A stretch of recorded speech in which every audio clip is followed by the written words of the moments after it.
Hola, vamos a estudiar lo que es el centro de masa. Entonces el objetivo va a ser calcular el centro de masa de diferentes objetos regulares en situaciones prácticas. Entonces es importante conocer que el centro de masa es una posición definida en relación a un objeto o un sistema de objetos. No hay que confundirlo con el centro de gravedad. Entonces, es un punto en el que se supone que se concentra toda la masa. Veamos este desarmador que está siguiendo esta trayectoria parabólica. Si uno lo lanza rotando, el centro de masa es el que va a estar siempre en la trayectoria. En este caso, la trayectoria de una parábola. Entonces, el centro de masa se puede asumir como el punto donde se supone que se concentra toda la masa del sistema. Para un estudio, en este caso estamos estudiando el sólido rígido. El centro de simetría de la distribución de un sistema de partículas. Es por eso que nos da esta figura simétrica. La parábola, que es el lugar geométrico de los puntos que equidistan de uno llamado foco y de una recta llamada directriz, si recordamos un poco de geometría. Entonces, aquí el centro de masa de un sistema discreto continuo es un punto geométrico que dinámicamente se comporta como si en él estuviera aplicada la resultante de las fuerzas externas del sistema. Si es un sistema discreto, va en pasos. Si es un sistema continuo, es como una curva así, mientras que un sistema discreto son varios puntos. Esa es la diferencia. Entonces, es lo que les mencionaba, el centro de masa no es el centro de gravedad, ¿sí? El centro de gravedad es otra cosa. En este momento nos interesa es definir la posición promedio de todas las partículas de masa que conforman el cuerpo, y mientras el centro de gravedad, en cambio, es un lugar donde se aplica la resultante de todas las fuerzas de gravedad que actúan sobre el cuerpo. Esta se usa para equilibrar cuerpos. Entonces, los dos lugares coinciden únicamente en campos gravitacionales uniformes, ¿sí? Como lo es el cuerpo humano en la Tierra. Por lo tanto, ahí se puede decir que el centro de masa es el centro de gravedad, pero que supongamos que tenemos la curvatura de la Tierra aquí. Estamos a nivel de la Tierra y está exagerado ese ser humano, pero la gravedad es una función decreciente. Mientras más lejos del centro de la Tierra estemos, o sea, la altura, mientras más lejos del centro de la Tierra estemos, el efecto gravitatorio va disminuyendo y va disminuyendo proporcionalmente al inverso del cuadrado de la distancia, de acuerdo a la ley de Newton. Entonces, como sabemos que es un promedio, necesitamos saber qué vamos a promediar. Este es el caso más sencillo, el de dos partículas. Tenemos la partícula de masa 1 y la partícula de masa 2. Entonces, al ver que la masa 2 tiene mayor masa que la masa 1, el centro de masa tiende a estar orientado hacia la masa 2. Entonces necesitamos un sistema de referencia. Nuestro sistema de referencia es el eje X en este caso, y también tenemos el eje Y, pero están ambas dispuestas horizontalmente, así que ya vamos a ver que en el caso del eje Y, como ambas alturas son 0, ¿sí? Entonces el centro de masa en Y va a ser 0. Vamos a demostrar. Entonces, ¿qué es el centro de masa? Es el promedio de multiplicar la masa por la posición de la masa. Entonces, esta posición donde está la masa 1 se define como x1, más la masa 2 por la posición de la masa 2. Este es el x2 medido desde nuestro sistema de referencia, ¿sí? Y como estamos ponderando por las masas, entonces esa ponderación debe equilibrarse y por eso se suman las dos masas al final, en el denominador. Entonces, claro, ¿cómo entendemos esto? Entonces, el centro de masa de todas las partículas es la sumatoria para varias. Este es el caso para 2. Va a ser la masa 1 por x1, la masa 2 por la posición 2, la masa 3 por la posición 3, y así hasta llegar a la enésima masa en su posición enésima. Empleando la notación sigma, se dice que es la sumatoria de la masa iésima por la posición iésima entre la sumatoria de todas las masas, de donde la sumatoria de todas las masas por notación se le pone m mayúscula, ¿sí? Y aquí la sumatoria va desde la primera masa hasta la enésima masa. Entonces, ¿qué es? Es este factor que es el inverso de la suma de las masas totales por el sumatorio desde la primera masa hasta la enésima de la masa i por xi. Entonces aquí está desglosado. Por ejemplo, si n es igual a 2, por eso tenemos dos factores, masa 1 por x1 más masa 2 por x2, y esto de aquí es la masa, es decir, que la masa total del sistema es masa 1 más masa 2. Este es un sistema de dos partículas. Esta es la posición en x del centro de masa para las n partículas. Generalizando en los ejes coordenados, entonces solo tenemos un cambio. Cuando estamos en y, simplemente cambian los aportes de cada posición y era lo que les decía al principio, vale 0. ¿Por qué? Porque este punto, donde está la masa 1, este punto se llama x1, 0, y este punto de acá es el x2, 0. Entonces esa es la razón por la que se considera que la coordenada en el eje y es 0, y peor aún en z. Si pudiéramos graficar en z, en el eje de acá tampoco hay movimiento, no hay masa, perdón, en el eje z. Por lo tanto, para el caso de las dos partículas que están solo en el eje x, ¿sí?, la posición del centro de masa en z va a ser 0. Es decir, que generalizando, el centro de masa tiene coordenadas x centro de masa, y centro de masa, z centro de masa, y para este caso generalizado estas dos coordenadas son 0. Ahora claro, no nos interesa solo conocer la posición. Por ejemplo, este es un movimiento parabólico. El movimiento parabólico nosotros tenemos que se lanza con una velocidad inicial y un ángulo θ. Entonces, claro, nosotros sabemos que la velocidad por definición es el cambio de posición respecto al tiempo. Es por esa razón que al definir el vector r, que es dado por esta terna x centro de masa en y centro de masa en j y z centro de masa en k, entonces al derivarlo vamos a obtener la velocidad, que es lo que está acá. Y la forma de la ecuación es la misma. Como la masa es constante, nosotros recordamos, ¿no?, que la velocidad es el cambio de posición respecto al tiempo, ¿sí? Pero en este caso, la posición no depende de la masa, entonces la masa es constante, ¿sí? Al considerarse constante, simplemente no interviene con integral, con la derivada, perdón. Entonces, las ecuaciones son análogas de la velocidad y de la aceleración. La aceleración es la derivada de la velocidad respecto al tiempo, es el cambio, o también es la segunda derivada de la posición respecto al tiempo. Entonces, por esa razón, en estructura la aceleración también tiene la misma definición y está vectorial. En la expresión vectorial, entonces nosotros sabemos que depende tanto de x, de y, de z. Hay que derivar 3 veces, o hay que, si es que es una función, o simplemente se obtiene el valor en función de los datos que tenemos. Entonces siempre nos tienen que dar de datos las masas para encontrar la posición del centro de masa, o es un problema del tipo inverso donde puede darnos la posición del centro de masa y nos pide, no sé, la posición 2, o nos puede pedir la posición de la partícula enésima. Entonces vamos viendo un problema. Dice: una pieza uniforme de lámina de acero tiene la forma que se ve en la figura. Calcule las coordenadas. En este caso es solo es coplanar, es decir, no hay una componente z. Pero si hacemos en 2 dimensiones nos tiene que dar lo mismo, el mismo procedimiento en 3 dimensiones. Entonces, ¿cómo se resuelve este caso? Tenemos que encontrar las posiciones del centro de masa de las figuras. Recomendación: entonces, ¿qué haríamos? Tenemos que encontrar los puntos intermedios, las posiciones de los puntos intermedios, ¿sí?, y sumar los aportes. Entonces, ¿cómo hacemos eso? Se puede hacer individualmente o se puede hacer por partes. Entonces, si se busca simetría, se pueden encontrar 1, 2, 3, 4, 5, 6 simetrías, o formas compuestas en donde nos simplifique el proceso. Entonces estas serían 3 masas.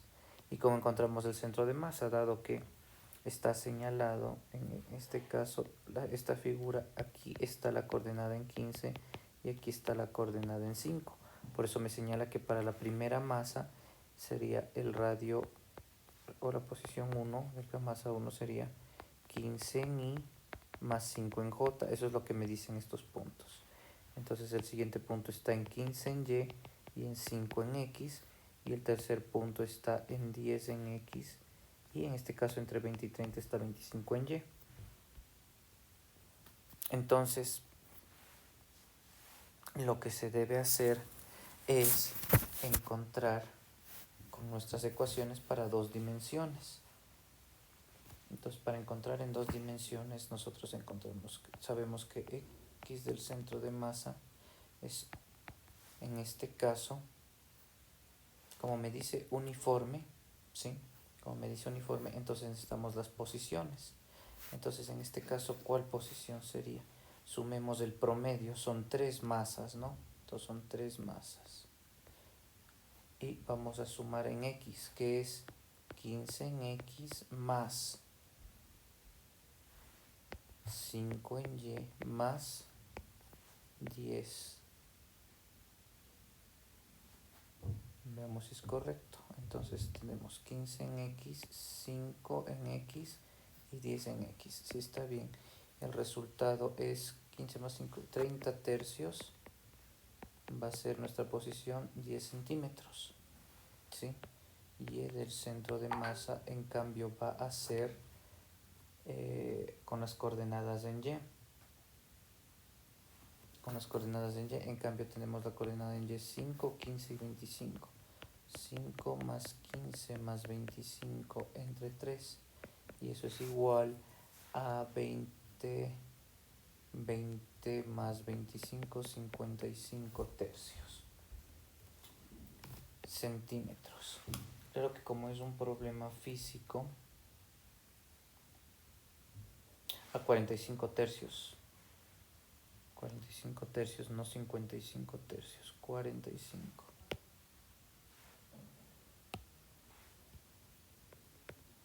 45 tercios. Y eso nos da como resultado 15 centímetros.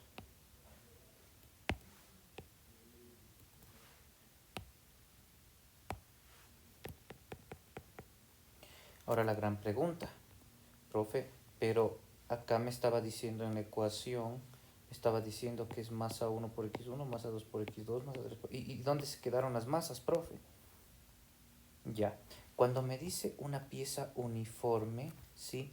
Cuando me dice pieza uniforme, asumimos masas unitarias, ¿sí? Entonces, al asumir masas unitarias, no tenemos esa dificultad. Entonces, en realidad, claro, aquí sería 1 por 15 más 1 por 5 más 1 por 10. Y claro, en el denominador tendríamos que escribir 1 más 1 más 1. De ahí aparecía este 3, ¿sí? Luego, en este caso sería 1 por 5 más 1 por 15 más 1 por 25. Y abajo 1 más 1 más 1. Y de ahí sale el 3. Entonces, la respuesta es el centro de masa de coordenadas X centro de masa, Y centro de masa. El centro de masa es de coordenadas 10.15 centímetros. Y se resolvería el problema. Luego tenemos otro problema propuesto. Me dice un sistema discreto. Significa que son partículas separadas. En este caso veamos la solución. ¿Cómo definimos? Nosotros definimos nuestro sistema de referencia. Entonces dice, se tienen 4 partículas, 1, 2, 3 y 4, además 1 kilogramo, 2 kilogramos, 3 kilogramos. Ya, están indexadas numéricamente igual al valor al número que se les ha asignado. Si todas las partículas están sobre el mismo plano, esto es importante, cuando decimos el mismo plano estamos hablando de manera bidimensional.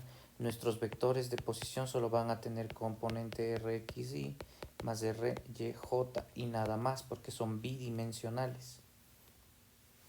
Entonces, permítanme un segundo, vamos a borrar esto ya. Vamos a ver. Entonces, ¿cómo solucionamos el sistema? Aquí no te dice como en el ejercicio anterior.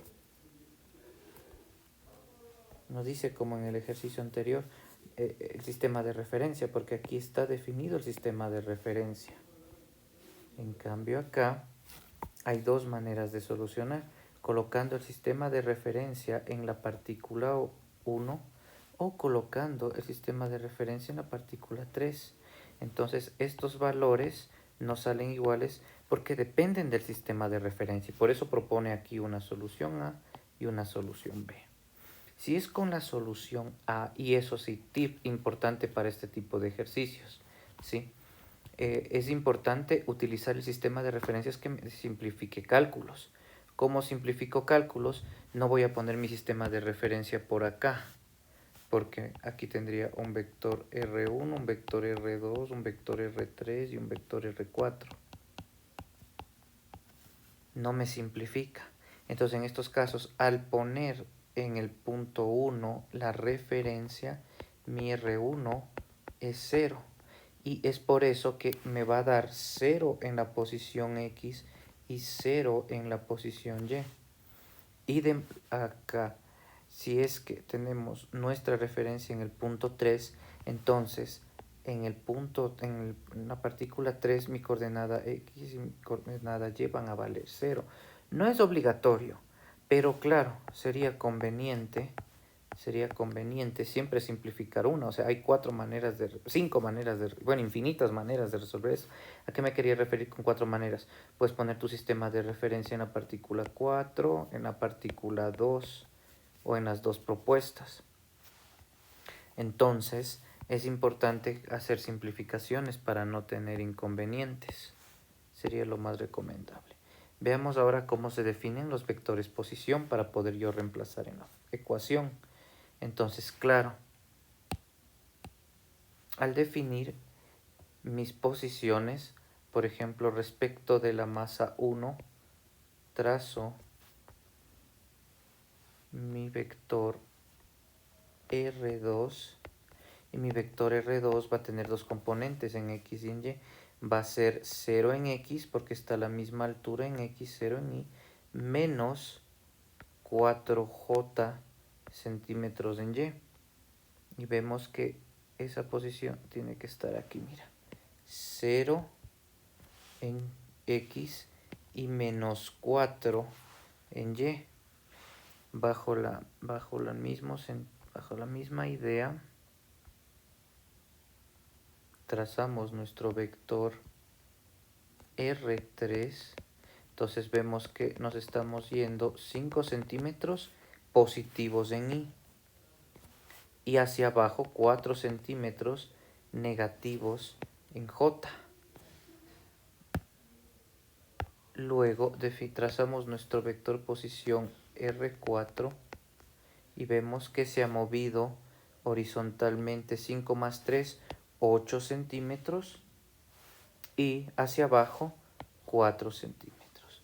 Entonces aquí se está aplicando y en el denominador todo esto es la M mayúscula, que quiere decir sume todas las contribuciones. Entonces las contribuciones son en este caso 1 más 2, 3, más 3, 6, más 4, 10. Entonces ahí sí estamos multiplicando masa 1 por posición en X1, aquí es masa 2 por posición en X2, masa 3 por posición en X3 y masa 4 por posición en X4. Entonces respecto al sistema de referencia, ¿sí? Que aquí en este nos dice con el origen de coordenadas en la partícula 1. Entonces, se realizan las operaciones y se obtienen este valor. Entonces tenemos que el centro de masa para el caso 1 tiene coordenadas 4,7 punto y coma menos 3,6 centímetros. Es decir, que justo el centro de masa está aquí. Este es mi vector posición centro de masa. Y de mal anterior vamos trazando los vectores desde la partícula 3. En el caso de 1 vendría a ser menos 5 en X y 4 en Y. Menos 5 en X y 4 en Y. En el caso de la partícula 2 sería menos 5 en X pero 0 en Y porque no se ha movido. El caso del 3 era los que les decía, cuando está en la referencia la posición es 0, anula. Y para la posición 4, ¿sí? Tengo 3 positivo en X y no me he movido en Y. Entonces, claro, ¿por qué nos hacen determinar tanto en A como en B es para ver cuál es la facilidad. Entonces es más sencillo colocar uno de los ejes en donde haya más partículas. Fíjate que en el eje X ha sido donde se ha colocado más partículas. Entonces esto simplifica los cálculos. Porque mira, al colocar las tres partículas en el eje X, todas sus coordenadas en Y van a dar 0. ¿Sí? Si es que el sistema en cambio hubieras puesto el eje Y aquí y el eje X acá, sería el camino más corto para resolver, porque en este caso las posiciones en Y de las partículas 2, 3 y 4 valdrían 0, y de la, y de la partícula 1 en cambio la coordenada en X sería 0, pero en Y valdría 4. Entonces es importante poner los ejes de referencia en donde más valores me simplifiquen. Centro de masas de un sistema de partículas. Entonces, el centro de masa de un sistema de partículas de manera discreta es sumar cada posición con cada masa y dividir entre la masa total. Es una aproximación, pero gracias a Riemann nosotros podemos generalizar esta suma discreta a través de un límite. El límite cuando voy a hacer, por ejemplo, si tengo una masa 1 y una masa 2, esta distancia se llama variación de la masa. Entonces aquí tengo una variación de masa porque esta partícula grande, esta partícula es diferente, esta otra es discreta. Pero si voy juntándolas, ya casi no tengo diferencia. Si ves que el delta masa es más chiquito. Y finalmente si las junto a las dos, el delta masa es 0. Entonces este es un sistema continuo. Discreto es, hay un espacio entre las dos masas, pero se van apegando. Por eso me aparece este límite cuando la variación de la masa tiende a 0. Se convierte en una integral. Entonces, ¿qué es la integral? La integral es, por ejemplo, para una placa. Ahí no se diferencia. Claro que si viéramos a nivel atómico, podemos decir que cada átomo, entre comillas, sería una esfera. Entonces, ese infinitesimal se define como delta masa I. Y claro, la variación de esa masa es el diferencial de masa. Entonces, generaliza, ¿no? Se generaliza que tanto para X del centro de masa depende simplemente de la suma de todas las contribuciones. Y lo mismo idem para Y e idem para Z. Entonces, claro, ¿qué decimos? Decimos que la posición vectorial del centro de masa es la suma de todas las contribuciones vectoriales de cada uno. O sea, es decir que este R en realidad es un vector que tiene Rx, tiene Ry y tiene Rz. De lo que antes hacíamos tres sumas discretas o dos sumas discretas dependiendo de la dimensión, ¿sí? Tanto para posición, velocidad y aceleración. Acá, en cambio, aplicamos 3 veces este concepto nuevo. Entonces, cuando es discreto, notación sigma. Cuando es continuo, integral. Entonces, esta viene a ser una función. Esta viene a ser una función que depende del diferencial de masa. Entonces, claro, tenemos un ejemplo. ¿Cuál es el centro de masa de una barra? Dice, demuestre que el centro de masa de una barra de masa M. Entonces, ¿qué viene a ser esta masa M? Viene a ser la contribución de todas las masitas que hay aquí. Entonces, nosotros nos acordamos que masa era la definición, la sumatoria de igual a 1 hasta n de las masas diésimas. Entonces, cuando sumo todas las contribuciones, esta se convierte en una integral. Primer concepto. Y necesitamos también la longitud porque es una función. Tenemos que construir algo que se llama una función. Entonces, claro, al momento de construir la función, nosotros nos vamos a dar cuenta que el diferencial de masa tenemos que transformarlo en un diferencial que dependa de la longitud. Porque físicamente nosotros podemos medir la longitud y pesar toda la masa, pero no podemos ver individualmente todas las partículas, o sea, todos los átomos que componen esta barra. No es posible físicamente. Entonces, esa es la idea. Ahora bien, definiciones. Densidad lineal. Densidad lineal corresponde a masa total de la barra dividida entre la longitud. Yo puedo masar esto, esta barra yo puedo masar al colocarla en una balanza y determinar cuál es su masa. Y dependiendo de la longitud que tenga, yo puedo tomar un calibrador o puedo tomar un flexómetro y determinar su longitud. Entonces ahí me aparece la relación. Entonces, como me dice que es una barra, en este caso es una barra, voy a relacionar el espacio, que sería la longitud que ocupa por unidad de masa. Entonces, ese es el concepto. Vamos a determinar, por ejemplo, que si tomamos un chullo elemento, va a tener la misma densidad lineal. Entonces, ¿qué era densidad? Densidad, nosotros conocemos, esta de aquí se llama densidad lineal. Densidad lineal. Y cumple para toditos los puntos. Si yo corto la barra, este va a tener la misma densidad que este pequeño de acá y este segmento pequeño de acá. Siempre. Entonces, claro, por eso es que aquí dice que lambda es masa total sobre longitud total o un pedazo de la masa sobre un pedazo de la longitud. Y si le hacemos bien chiquito, es un diferencial de masa entre un diferencial de longitud. Como estamos en el eje X, vamos a llamarlo diferencial de X. Pero si, por ejemplo, aquí fuera Y y el eje X estuviera por acá, entonces sería diferencial de Y. O sea, el diferencial de longitud es el diferencial de posición, porque estamos asumiendo que en este caso es del eje X, ¿sí? Y claro, lo lógico es hacerlo alrededor del eje X porque la barra está orientada alrededor de ese eje, ¿sí? Entonces ese es el concepto de densidad lineal. Y es constante, porque si no fuera constante, no pudiéramos, deberíamos, si no fuera constante, significa que la barra sería más pesada en un lado que en otro. Entonces, no es el caso. Siempre vamos a analizar cuando la densidad lineal es una constante. Entonces, haciendo el despeje, es que se obtiene que cada un diferencial de masa es lambda veces un diferencial de longitud. Entonces, ¿qué decimos? Diferencial de masa es un lambda veces diferencial de longitud. ¿Por qué? Porque mi coordenada al centro de masa depende de una posición X y de un diferencial de masa.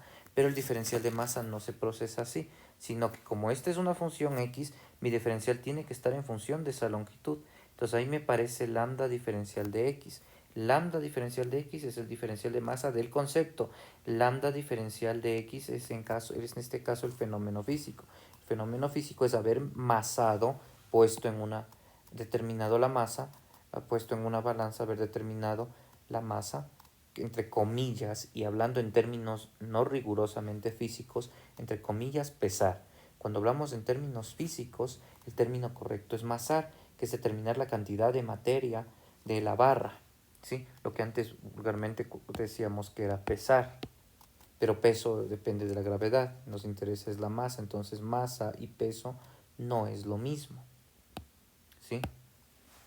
Entonces, lo que tenemos que hacer es encontrar la función, en este caso la función es la longitud, perdón, la densidad lineal, y la densidad lineal es una constante.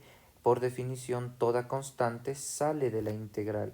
Al salir de la integral es que tenemos lambda sobre m. Y me queda integrar, me faltan los límites. Entonces la función, aunque aquí se ha saltado un pasito, voy a anotarlo acá abajo. Lo que nos queda dentro de la integral, o sea, me queda x del centro de masa es igual a lambda sobre la masa, porque la masa no cambia, de la integral de los límites. Yo estoy integrando de aquí, estoy sumando todas las contribuciones desde cero. Este es mi elemento diferencial, entonces este elemento diferencial se mueve desde 0 hasta x igual a L. Y este es x igual a 0. Entonces va desde 0 a L de mi función que es x diferencial de x. Es por esa razón que la integral de x diferencial de x es x cuadrado sobre 2 por integral de tabla. ¿Entre qué límites? Entre el límite 0 donde comienzo a calcular el valor hasta llegar al límite x igual a L. Entonces va de 0 hasta L. Sustituimos y finalmente nos queda que es, falta los límites. Entonces vamos a expandir esta explicación acá. Entonces esta partecita de aquí entre 0 y L sería x del centro de masa es igual a lambda sobre m. El límite superior, como es x cuadrado, sería L cuadrado menos límite inferior 0 al cuadrado sobre 2 por la integral. Entonces por esa razón es que este término se va por el axioma cancelativo de la adición. El axioma modulativo de la adición. Entonces, claro, cuando tú le restas a 0 te queda lo mismo y por eso es lambda L cuadrado entre 2m. Pero, ¿qué era lambda? Lambda es masa sobre longitud. Entonces, ¿qué hago? Sustituyo en vez de lambda, masa sobre longitud. Entonces aquí está masa sobre longitud, porque era una constante y a mí no me da de dato, tengo que deshacerme de esa variable. Entonces simplemente está justo a la mitad, que es lo lógico que esté a la mitad porque es una barra uniforme. Entonces el centro de masa de una barra de densidad constante va a estar siempre en la mitad, es decir, que va a estar en L medios. Este sería el X del centro de masa. Entonces veamos un problema propuesto.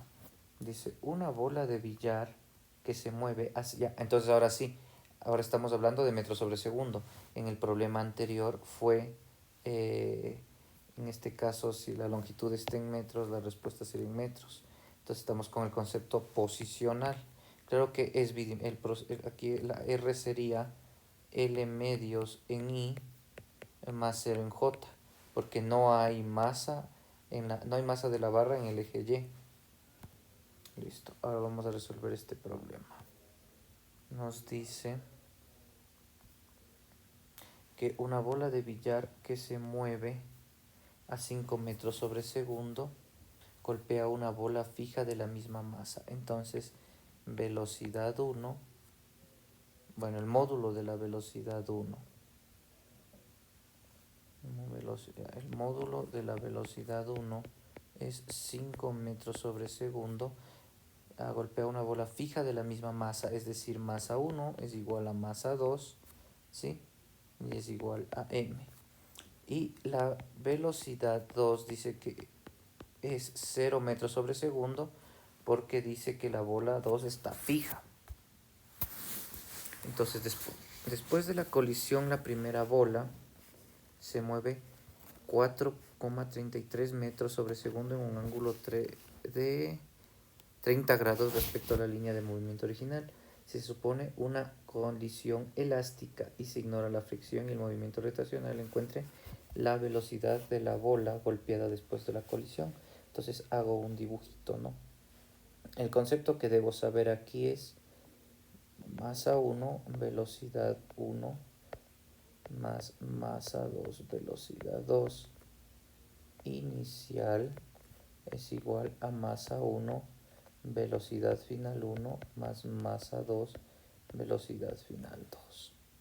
Entonces esta ecuación tiene que cumplir para el eje X, y cumplir que masa 1, velocidad inicial 1 en X, más masa 2, velocidad inicial 2 en X es igual a masa 1, velocidad final en 1, pero en módulo, más masa 2 en X, no, velocidad final 2 en X, y para el eje Y, masa 1, velocidad inicial en 1Y, más masa 2, velocidad inicial 2 en Y es igual a masa 1, velocidad final en Y, más masa 2, velocidad final en Y. Entonces, claro, ¿cómo resuelvo yo esa ecuación? En este caso, esta es inicial, entonces esta es velocidad inicial en x1. Entonces, claro, tengo que hacer mi dibujito. Entonces, en la condición inicial que tengo una están en la medición de bola, la medida, ya. Entonces necesito ese con ángulo de 30 grados. Entonces vamos a dibujar. La condición 1 solo se mueve en el eje X, entonces velocidad 1 inicial. Y la otra partícula está quieta. Entonces velocidad 2 inicial vector, ese es 0. Y para la condición final me dice la primera bola se mueve a 4. Ya, entonces tenemos que en el eje X y el eje Y vemos que se mueve 30 grados, dice. Entonces, así respecto de la original, porque este era el eje de movimiento original, entonces aquí sería velocidad final 1. Entonces, hay que encontrar la velocidad de la bola golpeada. Entonces, lo que necesitamos descubrir es la velocidad 2. Entonces, claro, tenemos que recurrir a... Estas son las ecuaciones que derivan de el concepto de lo del centro de masa, ¿no? Entonces, lo que necesitamos es primero descomponer, ¿no? Este vector. En este vector me dice... Ah, y antes de descomponer el vector, las masas son iguales. Masa 1 es igual a masa 2, que es igual a m. Entonces, si eso es cierto, la ecuación del eje X queda masa por velocidad inicial 1 en X más velocidad inicial 2 en X es igual, y hago factorización en el otro lado, velocidad 1 final en 1 en X más velocidad 2 en X, de tal suerte que estos términos se cancelan. Entonces la ecuación del eje X me queda velocidad inicial 1 en X más velocidad inicial 2 en X es igual a velocidad final en X más de la partícula 1 más la velocidad final en 2 en X para la bola de billar 2. Y para el eje Y me va a quedar lo mismo, se van a simplificar, es el mismo proceso. Entonces las ecuaciones que hay que resolver es velocidad inicial 1 en Y más velocidad más velocidad más velocidad de más velocidad inicial 2 en Y es igual a velocidad final 2 en Y más, perdón, 1 en Y más velocidad 2 en Y.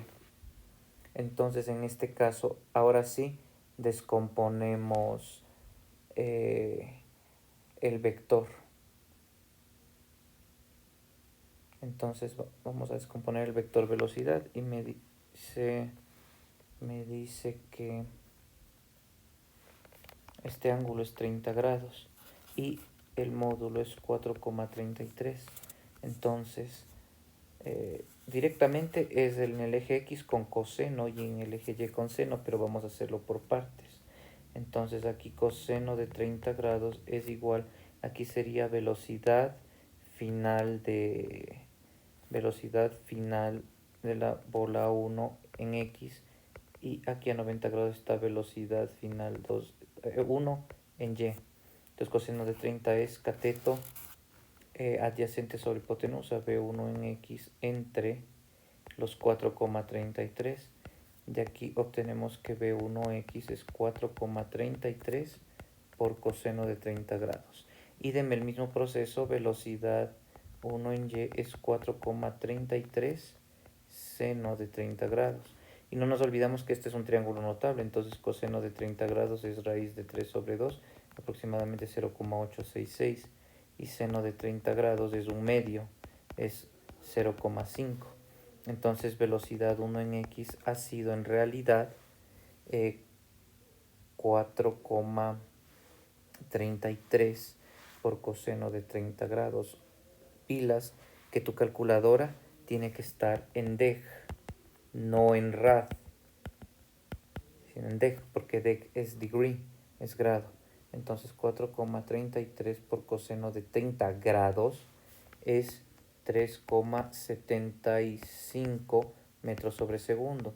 Y la velocidad 1 en Y es en cambio 4,33 por seno de 30 grados, que es 2,16 metros a razón de cada segundo.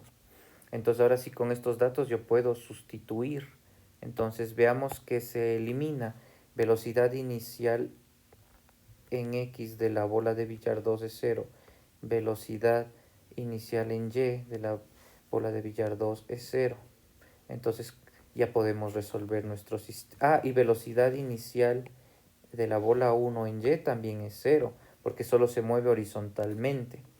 Entonces nuestro sistema de ecuaciones simplemente ahora queda velocidad inicial 1 en X, que es 5, es igual a velocidad final 1 en X, que obtuvimos acá, es 3,75 más velocidad 2 en X. Y encontramos velocidad 2 en X, que es 5 menos 3,75, porque pasa a restar. Entonces es 1,25 metros entre cada segundo. Eso fue en la ecuación 1. En la ecuación 2, en cambio, tenemos que 0 es igual a velocidad 1 en Y, que en este caso era 2,16 más velocidad 2 en Y, y de aquí despejamos. La velocidad 2 en Y es menos 2,16 metros a razón de cada segundo. Entonces encuentre la velocidad de la bola golpeada después de la colisión. Entonces lo que debemos hacer ahora es utilizar el pitagoriano para encontrar el módulo. Entonces nosotros sabemos que el módulo de la velocidad 2 equivale a la raíz cuadrada de 1,25 al cuadrado más menos 2,16 al cuadrado. Y eso nos da un valor aproximado de 2,5 metros sobre segundo. Respuesta del problema.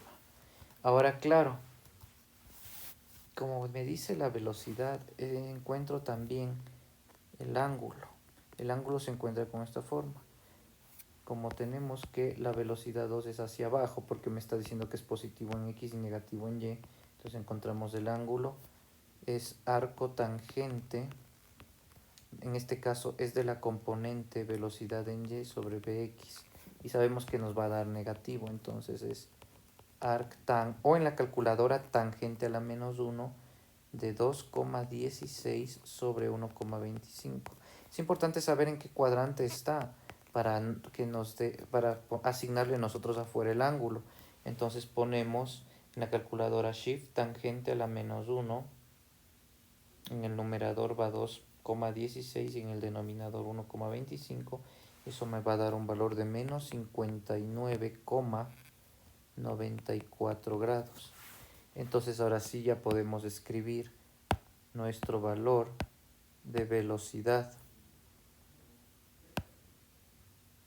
Entonces nuestra velocidad, como nos pide como vector, es 2,5 metros a razón de cada segundo, punto y coma, menos 59,94 grados. El problema ha sido resuelto completamente. Si hay alguna duda o alguna inquietud, no dude.